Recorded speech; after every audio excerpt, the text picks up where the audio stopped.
this is what you say in your article.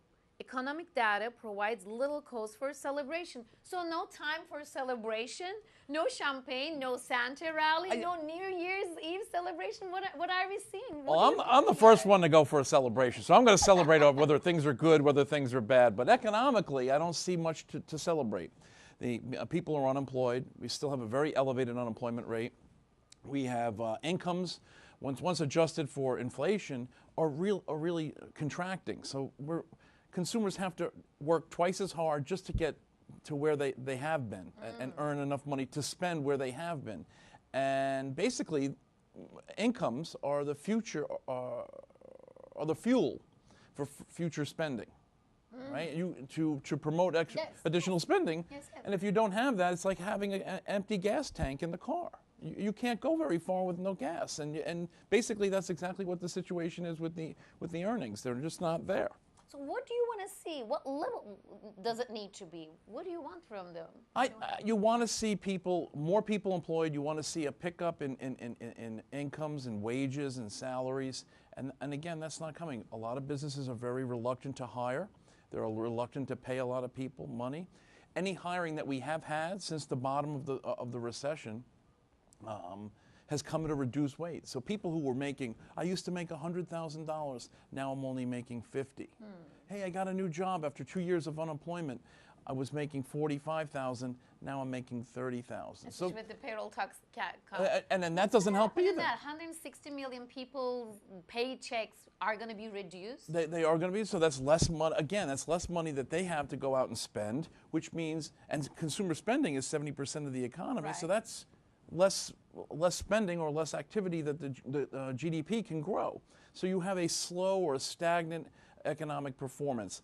Most of the people on Wall Street, the economists on Wall Street, are reducing their forecast for growth in 2012. Some are saying that there's a recession, a lot, and some of the big banks are saying there's a recession. People in Europe are facing a potential recession. In the UK, a potential recession. So you have a lot of recessionary forces or negative forces at play, and that adds to reluctancy for businesses to go out and spend. You said that people are reducing their forecast. How much do they reduce? Are there any figures they give you? Well, it's kind of funny. If you look at a general consensus, you're looking at right now about 2% economic growth, which it's now 1.8%. It's downward-wise, right? Yeah, it's kind of fun, depending on who you talk to. But it's very funny because economists in the beginning of 2011 had these elevated 3-4%, actually better than 4% forecasts. That's right. And look at where we are now. And where are we going to be in 2012? I think 2012 is a very difficult year for earnings, corporate earnings, and as well as spending and general economic activity here in the U.S. I think it's going to be a very difficult.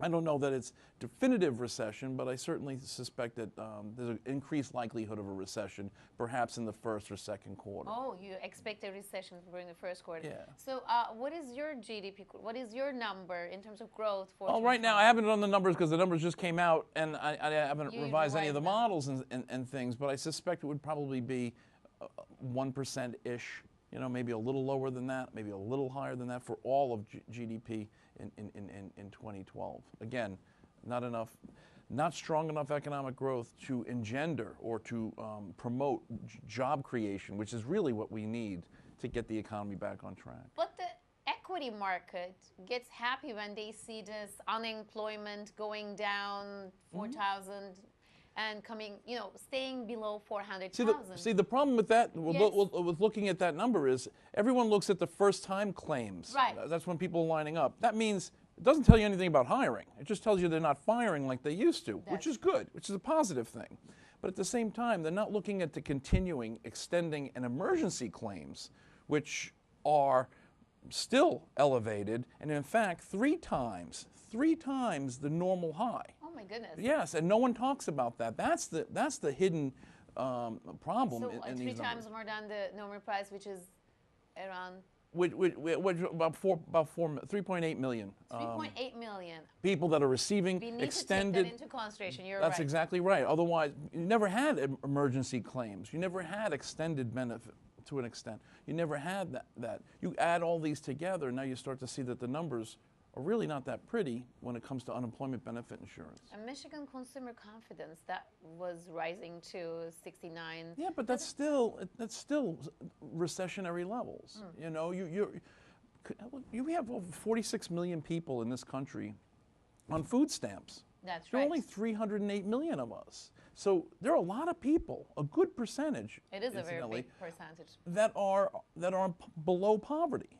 You can't get food stamps unless you're on a poverty level. So there's a big problem out there. The haves have. The people who have the money have the money and they're spending it. They're going to to your luxury brands, your Neiman Marcus, your Nordstroms. They're spending money.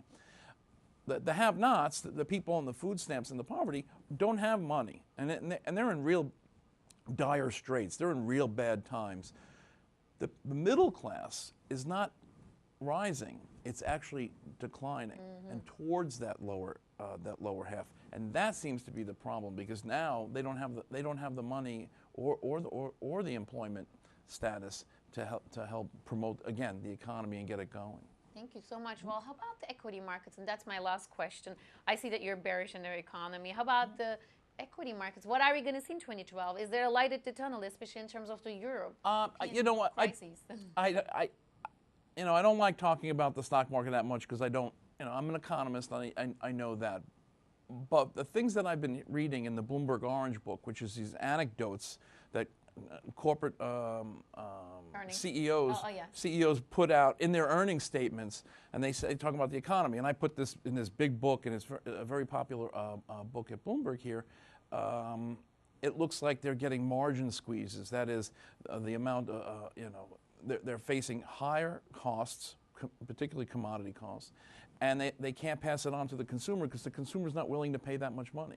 So they're getting this margin squeeze. I would suspect that doesn't play very positively or very well for the stock market performance of multinational companies as well. Well, thank you so much. And more of these are also at Twitter.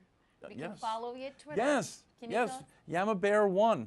Bear1. Yama at Bear Twitter. One, yes, Perfect. Thank you please. for your Thank you. valuable insight Anytime. and comments. Thank you for coming, Richard.